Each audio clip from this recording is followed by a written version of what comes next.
본문의 말씀을 가지고 한 번 더 주어진 기회다라고 하는 제목으로 말씀을 좀 나누려고 합니다. 가을이라 열매에 대한 얘기를 좀 나누려고 합니다.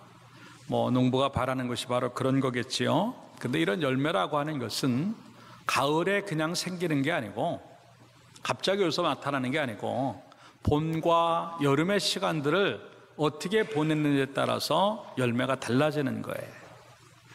우리가 이렇게 복숭아다, 사과다, 포도다, 지금 좋은 열매들이 많이 나오고 있는데 그게 갑자기 지금 만들어진 게 아니고 작은 씨앗 아니면 작은 나무 아니면 작은 줄기 하나에서 그게 계속 만들어져 와서 가을이라고 하는 시간에 결국 이렇게 모양을 내게끔 되어 있는 겁니다.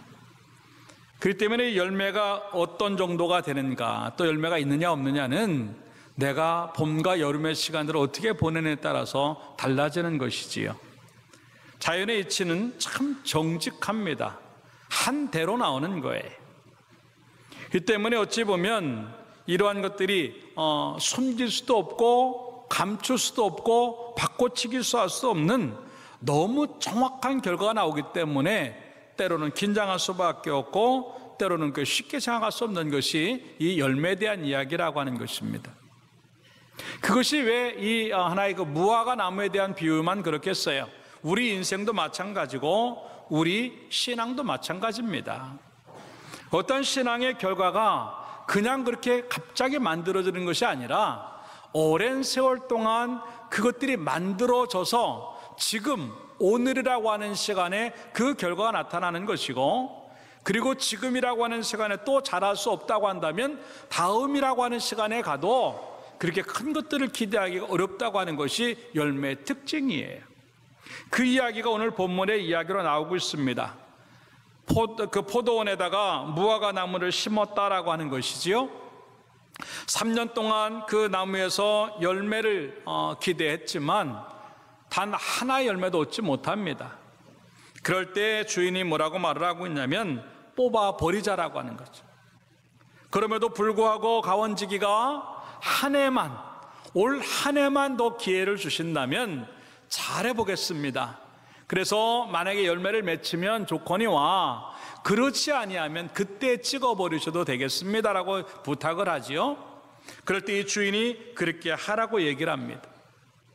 어찌 보면 시한부 인생을 살아가는 것 같고 어찌 보면 마지막 기회를 살아가는 것 같은 이 무화과 나무의 비유가 우리의 신앙의 현장에도 또 인생의 현장에도 주어지고 있다고 하는 것입니다. 이 말을 좀 더 우리가 쉽게 다가올 수 있는 단어로 바꾼다고 한다면 따라합시다. 하나님의 집행유예. 지금 3년이라고 하는 시간들을 주었는데도 잘 못했어요. 마지막 선고를 내렸습니다. 찍어버리자. 아닙니다. 한 번만 봐주시면 잘하겠습니다라고 하는, 그래서 1년이라고 하는 집행유예 시간을 주었어요. 그런데 만약에 그 1년 동안 집행유예 시간에 또다시 똑같은 삶을 반복한다고 한다면 이 나무는 결국 찍어져 없어져 버릴 것이고, 그것과 전혀 다른 삶들을 산다고 한다면 이 나무는 계속 존재할 수 있다고 하는 것이죠. 이게 우리들의 모습이에요. 어쩌면 하나님이 우리에게 이 믿음의 기회를, 또 인생의 기회를 마지막 한 번의 기회로 주는 집행유예 시간일 수 있어요. 그렇기 때문에 이 집행유예 시간에 이것들이 처벌되지 않으려고 한다면 잘해야 되는 거예요. 근데 잘 못하고 옛날 걸 똑같이 반복을 한다 그러면 이 집행유예 시간에 그 잘못까지 덮쳐가지고 그 이전의 잘못까지 다 포함해가지고 더 엄중한 처벌을 받는 것이 이 모습이라고 하는 거지요. 여러분들 이제 어쩌면 지금 우리들의 시간들이 마지막 한계를 갖고 가는 시간인지 모릅니다. 그렇기 때문에 어제 일과 같이 반복을 하고 지난번 같이 똑같이 반복을 하고 산다고 한다면 이 집행유예 기간 동안에 얻어지는 일들이 반드시 하나님 앞에서는요 우리에게 심판으로 다가올 수밖에 없다고 하는 겁니다.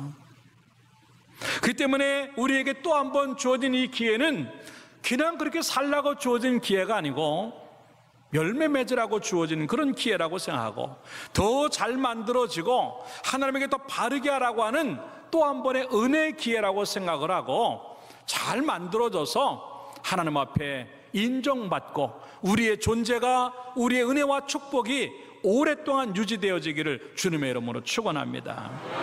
그러면 어떻게 해야 되겠는가 하는 것들을 몇 가지로 생각해 보면서 은혜를 나누고죠. 첫째, 따라서 합시다. 목적이 있는 인생을 살아야 한다.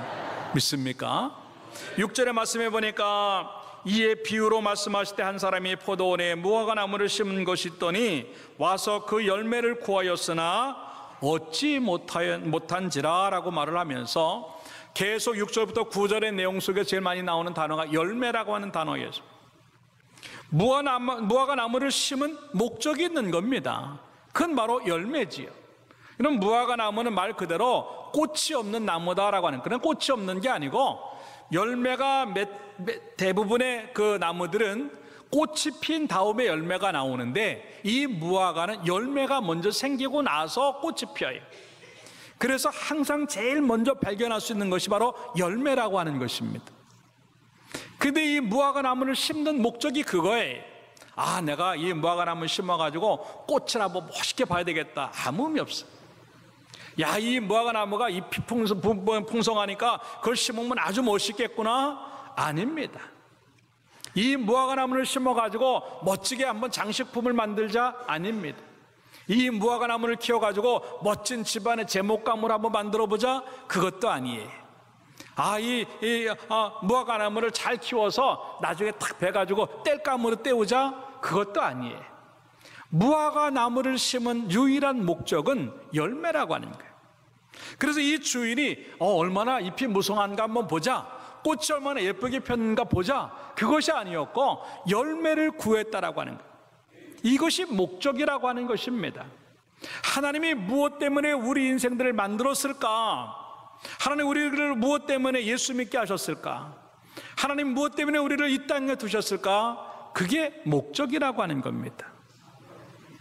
이 말을 우리 신앙인들의 입장에서 다시 표현한다고 한다면 하나의 사명과 같은 거예요. 너무나 많은 사람들이 이러한 목적들을 잃어버리고 살기 때문에 열매가 없다고 하는 것입니다. 내가 뭘 해야 되는지 알지 못하는 거예요. 내가 그것을 어떻게 해야 되는지 알지 못하는 거예요. 무엇 때문에 그걸 해야 되는지 알지 못하는 거예요. 그러니까 우리 속에서는 아무것도 나오는 게 없는 거예요. 그럼 우리의 모습들 한번 살펴봅시다. 나는 지금 왜 여기 와 있는가 하는 거죠.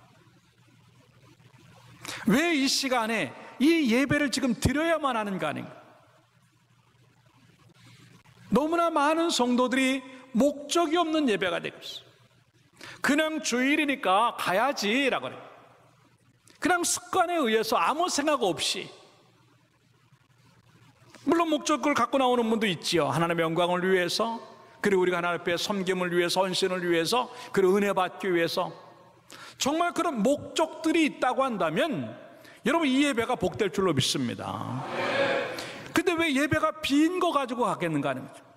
예배를 마치고 가는데도 왜 마음이 허전하고, 예배를 마치고 가는데 왜 은혜가 없고, 예배를 마치고 가는데 왜 행복이 없고, 예배를 마치고 나는데 왜 기쁨이 없을까?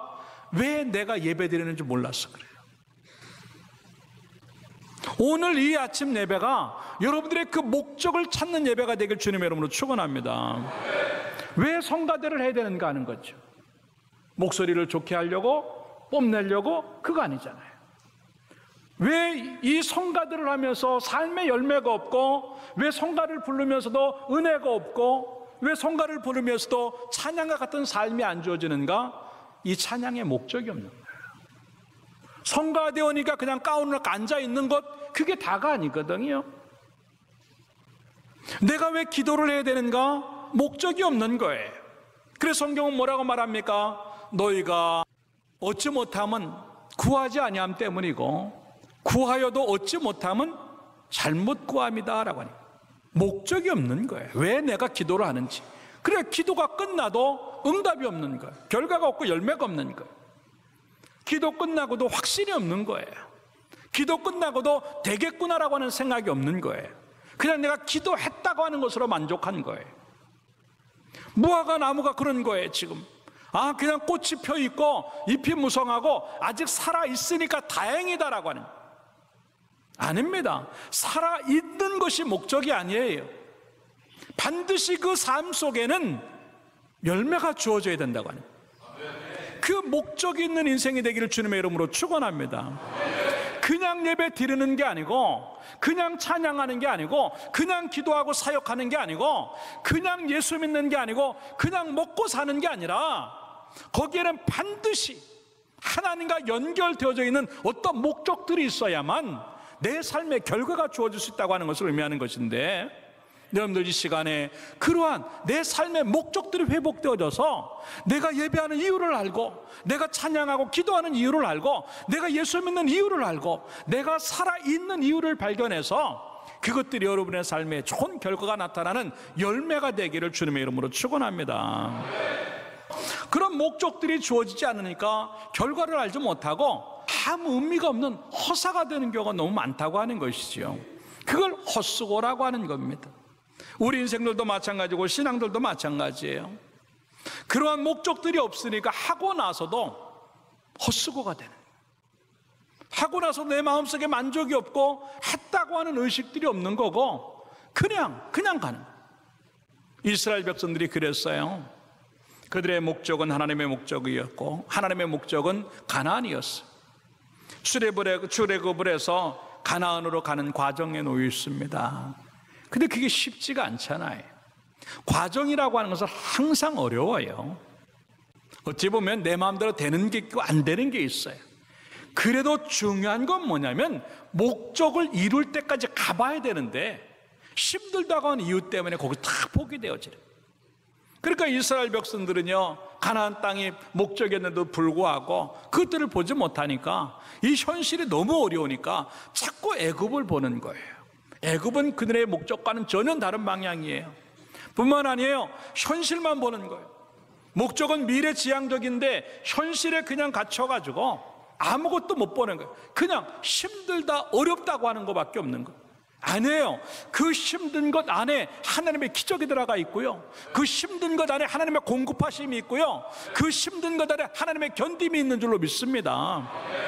계속 주어지는 은혜가 있음에도 불구하고 힘들다고 하는 생각만 하는 거예요. 이유가 뭐죠? 거기 못 가겠다고 하는 거예요. 이러다가 거기 못 가겠다는 거예요. 그건 내 생각이지요. 하나님은 목적이 하나님인 줄로 믿습니다.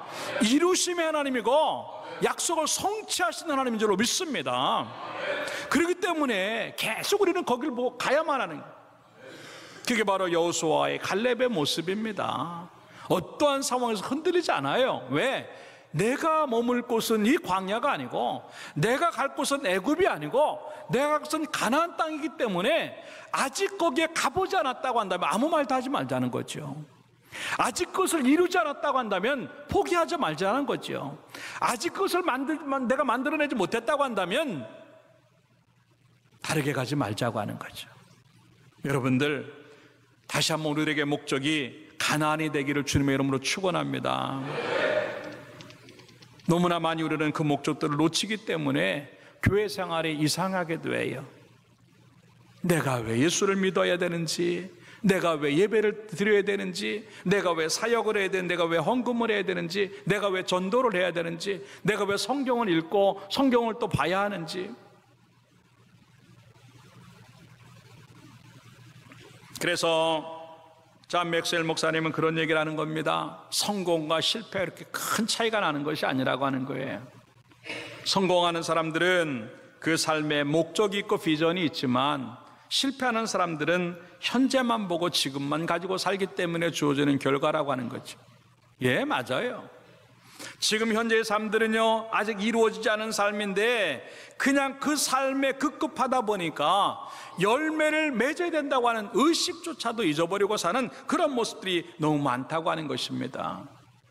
그런데 성경에 보면 사도 바울은요, 그 목적이 너무 분명했고 그 목적 때문에 멋진 사역들을 감당하는 그 내용들을 볼 수가 있어요. 빌립보서 3장 14절의 말씀에 보니까 표대를 향하여 그리스도 예수 안에서 하나님이 위에서 부르신 부름의 상을 위하여 달려가노라라고 말씀을 합니다. 표대신앙이라고 해요. 표대신앙, 이게 목적입니다. 그 표대라고 하는 것은 예수 그리스도예요. 이 사도 바울의 사역은 그렇게 만만하지 않았습니다. 능력 있는 사람이었고 성령이 충만한 사람이었고 많이 배우고 많은 것들을 갖춘 사람이었어요. 그럼에도 불구하고 그의 사역이 얼마나 어려웠는가 그는 그렇게 고백을 해요. 나는 죽을 고비를 많이 넘겼다고 그래요. 아니, 하나님의 일을 하는데 쉽지 않은 겁니다. 그럼 또 뭐라고 말을 합니까? 나는 추위를 견뎌야 했고 나는 더위를 건뎌야 했다는 거죠. 그렇게 능력 있는데? 그렇습니다. 나는 감옥에 여러 번 들어가야만 했다고 하는 겁니다. 매를 많이 맞았다고 하는 겁니다. 그리고 배신을 당했고 동족의 위험을 경험했다고 하는 겁니다. 너무나 어려운 시간들이 많았어요. 배고픔을 견뎌했습니다. 그럼에도 불구하고 그가 포기하지 않냐고 가장 능력 있는 전도자여 사역자가 된 이유가 뭔지 아십니까? 그 표대신앙 때문에 그래요. 내가 해야 될 일이 뭔가 하는 거죠. 어려울 때마다 그는요 더 큰 꿈을 꾸기 시작해요. 그것이 사도행전 19장에 나오는 19장 21절에 그런 얘기를 합니다.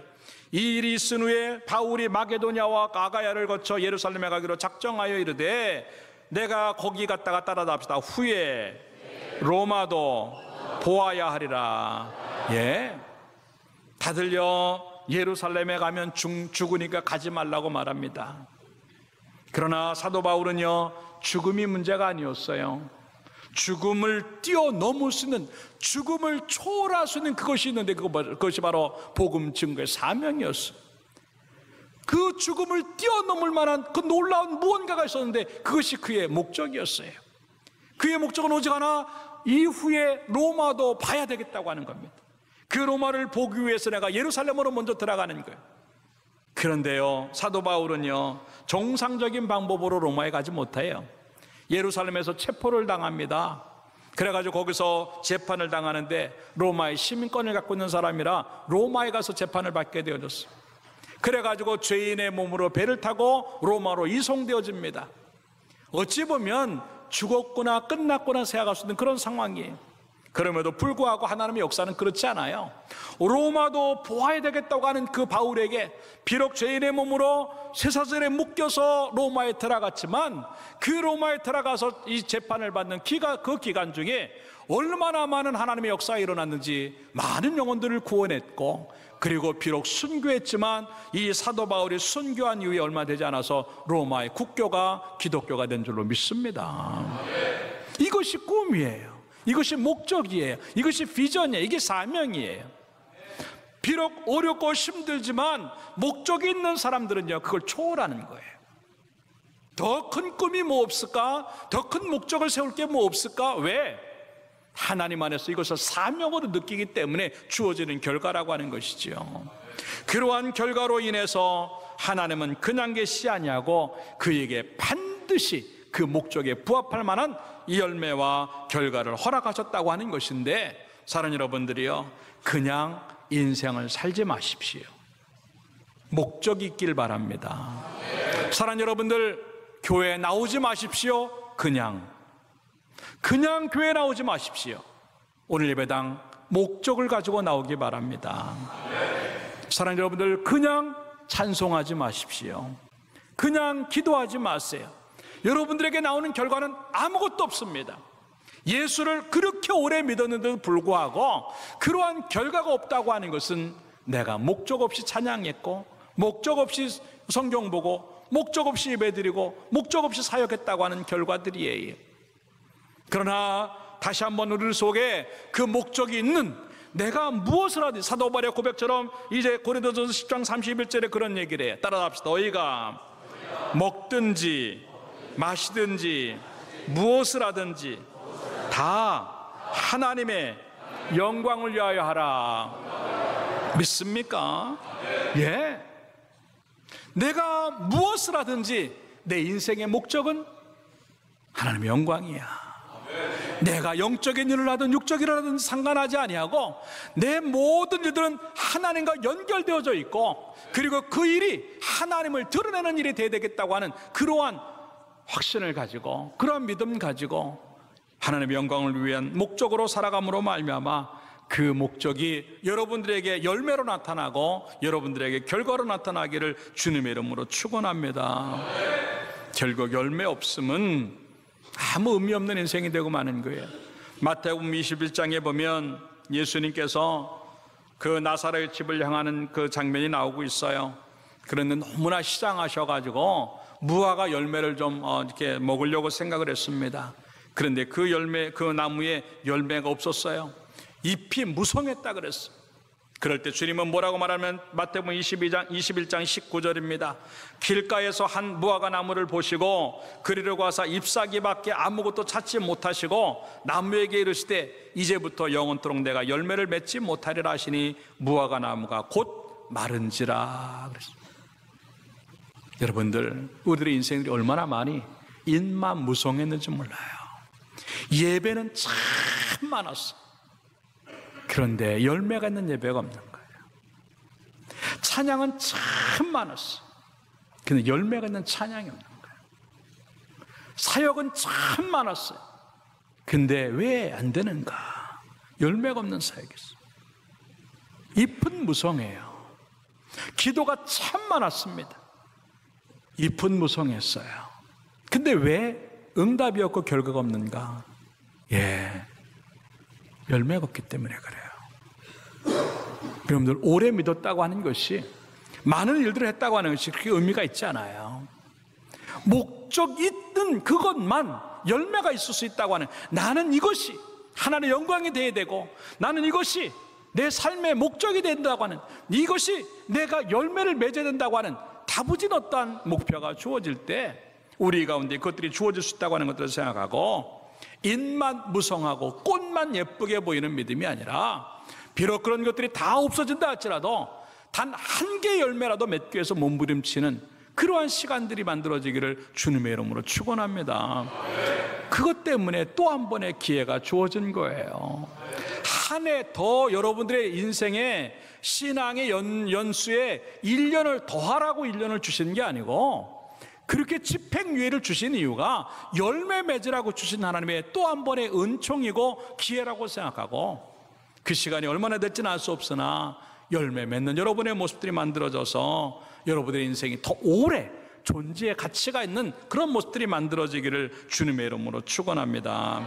두 번째 따라 합시다. 책임이 있는 인생을 살아야 한다. 믿습니까? 7절에 가서 보니까 포도원 지기에게 이르되 내가 3년을 와서 이 무화과 나무에서 열매를 구하되 얻지 못하니 찍어버리라. 어찌 땅만 버리게 하겠느냐라고 기록을 하고 있어요. 이 무화과 나무에게는요 3년이라고 하는 시간이 주어졌고, 그리고 그 무화과 나무가 심겨져 있는 공간이 주어져 있었어요. 시간과 공간의 은총들을 가지고 이 무화과 나무가 자라나고 있어요. 그러면 이 무화과 나무의 책임은 뭐냐면 열매가 책임이에요. 땅을 차지하고 있다, 그 땅에서 아무것도 일어나지 않고 있다, 그러면 책임이 없이 살아가는 것을 의미하는 것이요. 그 땅에 어찌하여 땅만 허비하느냐라고 하는 그 말, 그 땅에 놓여 있으면서 3년 동안 이 나무가 한 일은 한 가지밖에 없어요. 땅에서 나오는 영양분 받아먹고, 그리고 가원치기가 이제 주는 거름의 영양분들 받아먹고, 그리고 수분을 받아먹고, 햇빛을 받아먹고, 좋은 것들은 다 누리는데 열매가 없는 거예요. 그렇기 때문에 이 주인은 뭐라고 말하냐면, 그 3년의 시간 동안 낭비한 시간이고, 이 3년의 시간 동안 땅을 허비한 거라고 말을 하는 거예요. 참 무서운 거예요. 그냥 이 나무가 열매 없이 존재한다, 그게 별거 아닌 것처럼 보여도요, 이 주인은 그 계산을 하고 있는 거예요. 3년 동안 시간을 줬는데 자기 영양분은 다 먹고, 수분 다 빨아먹고, 햇빛 다 먹고 아무것도 안 해? 이런 무책임함이 어디 있느냐는 것이죠. 예를 들어서 여러분들이 직장 생활을 합니다. 직장에 나가서 월급은 꼬박꼬박 받아요. 근데 일을 아무것도 안 해. 그러면 사장이 아유 너 좋겠다, 아무것도 안 하고 월급 받아서. 그런 사장이 어디 있느냐고요. 자네 내가 지켜보았는데 잘 못하는 것 같아. 안 돼. 월급 받으면 월급값을 해야지. 그게 당연한 이치예요. 우리들도 마찬가지예요. 하나님 앞에 얼마나 많은 은혜들을 경험한지 몰라요. 참 하나님이 그냥 기도할 때 해결해 주시고, 응답 주시고, 은혜 주시고, 또 살게 하시고, 또 위험을 넘기게 하시고, 고비를 넘기게 하시고, 평생 그렇게 어마어마한 시간들 속에 너무 많은 것들을 얻었어요. 왜 하나님이 그걸 주셨을까? 예, 열매 맺으라고 준 거예요. 왜 하나님이 예배의 은총을 주시고, 왜 기도의 은총을 주시고, 왜 하나님이 믿음의 은총들을 허락하셨을까? 왜 용서하셨을까? 왜 또 한 번의 기회를 주셨을까? 그래, 너 잘 먹고 잘 살아라? 하나님 그런 거 아니잖아요. 거기에는요, 반드시 하나님 뜻이 있어. 그게 바로 열매예요.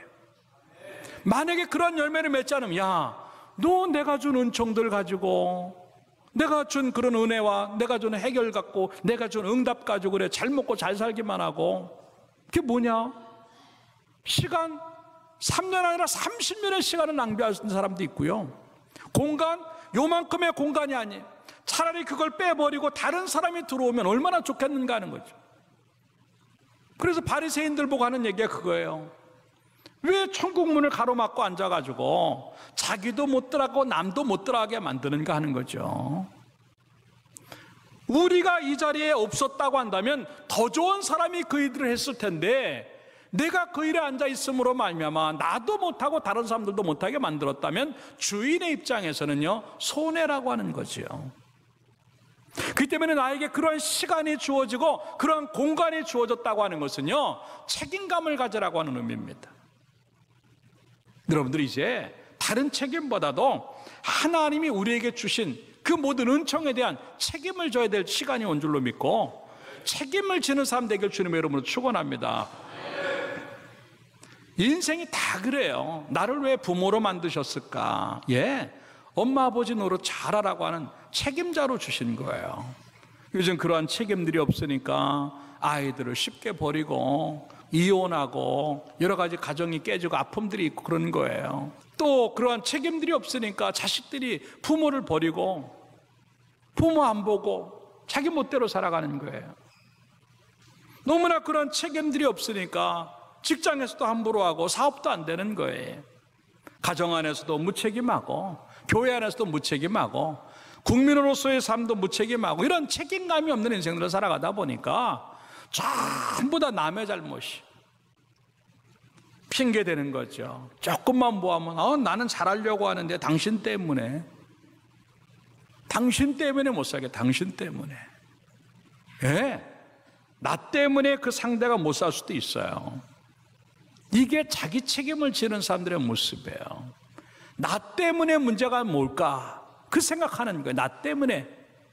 그게 책임이라고 하는 겁니다. 근데 우리의 죄성들은요, 그 책임들을 잘 안 져요. 이게 바로 아담과 하와가 했던 모습들이에요. 너 왜 그랬느냐? 하와 때문에요. 그게 아담이 한 일이에요. 내가 잘못했습니다. 여러분, 간단한 건데 누구 때문에, 뭐 때문에, 그 모습이 지금도 우리의 모습이 된 거예요. 너 왜 못했느냐? 어려워서요. 너 왜 기도 안 했느냐? 바빠서요. 너 왜 주일 안 하느냐? 뭐 좀 나중에 하려고요. 그 핑계가 안 통한다고 하는 거죠. 그런데도 불구하고 우리는 너무나 많이 핑계대면서 책임지려고 하잖아요. 그게 달란트에 비해서 나오는 거예요. 1달란트 받은 사람, 그 사람은 그냥 땅속에 파 묻어두었어요. 그러면서 너 왜 그랬느냐 그랬더니 이런저런 핑계를 댑니다. 통하지 않죠. 그럴 때 성경은 이 1달란트 받은 사람에게 뭐라고 말합니까? 악하고 게으른 자라고 말했어요. 행하지 않는 그 모습. 그러나 2달란트 받은 사람과 5달란트 받은 사람들은요, 행했다고 하는 겁니다. 일했다고 하는 겁니다. 그래서 열매라고 하는 말, 헬라어 카르포스라고 하는 말이 있어요. 그 카르포스라고 하는 것은 열매라고 하는 말이지만 그 의미에는 무슨 말이 포함되어 있냐면 행동한다라고 하는 뜻이 포함되어 있어요. 곧 행동하는 것만 나에게 열매가 된다고 하는 거죠. 여러분, 믿음이 그래요.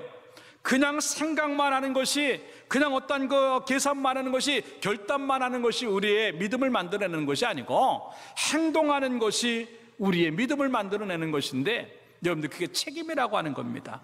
말씀을 들었다고 한다면, 직분을 받았다고 한다면, 하나님 앞에 기도했다고 한다면, 결심을 했다고 한다면 거기에는 반드시 행함에 대한 책임이 있는 거예요. 근데 우리는요, 기도하고 안 해요. 결심하고 안 합니다. 말하고 안 합니다. 직분 받았는데 안 합니다. 예수 믿는데 안 하는 게 너무 많은 거예요. 그렇기 때문에 결과가 없는 인생들이 될 때가 많고, 오히려 우리가 그냥 한 달란트 같이 땅에 묻어두고 나중에 책망받고 쫓겨나는 일들이 얼마나 많이 존재하고 있는가 하는 것이죠. 사랑하는 여러분들, 다시 한번 우리에게 주어진 시간과 우리에게 주어진 공간들은 내가 책임져야 될 부분이라고 하는 것들을 생각을 하고, 무책임했던 나의 모습을 돌아보면서 이제는 책임지는 성도의 모습이 되기를 주님의 이름으로 축원합니다. 하나님이 지금 여러분들에게 덤으로 주고 또 한 번의 기회를 주셔가지고 지켜보고 계신데, 그리고 유예 기간을 딱 줬는데 아직도 똑같이 살아간다고 한다면 우리는 열매를 맺을 수도 없거니와 우리 인생은 지켜나갈 수밖에 없다는 것들을 생각을 하고, 다시 한번 우리들 속에 남아있는 그 시간들 속에 열매 맺기 위해서 몸부림침으로 말미암아 지금까지 맺지 못한 열매들을 남은 시간 동안에 더 많이 맺을 수 있는 사람들이 되기를 주님의 이름으로 축원합니다.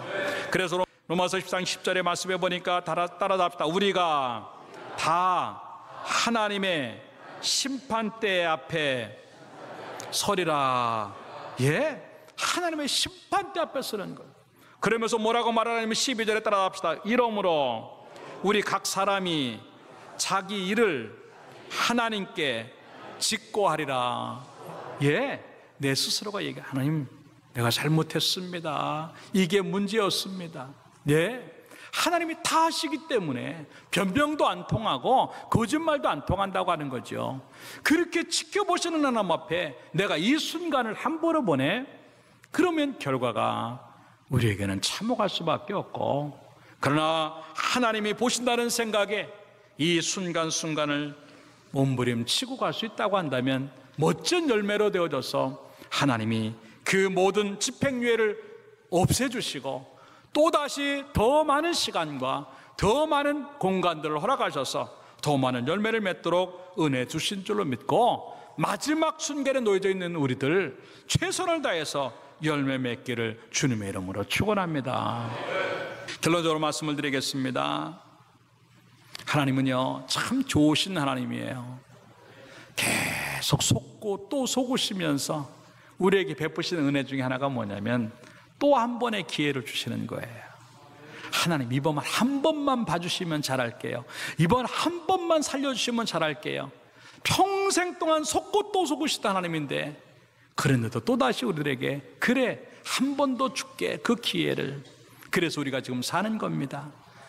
어쩌면 이 기회가 우리들에게는 마지막 기회일 수도 있다고 하는 생각을 가지고 몸부림치면서 삶으로 말미암아 우리에게 주어진 모든 시간과 공간 속에서 많은 열매가 맺혀짐으로 말미암아 잎만 무성하고 꽃만 예쁜 인생이 아닌 열매가 많은 인생이 되어서 하나님이 쓰실 만하고 하나님이 기뻐하시는 그런 인생을 만들어내기를 주님의 이름으로 축원합니다. 기도하겠습니다.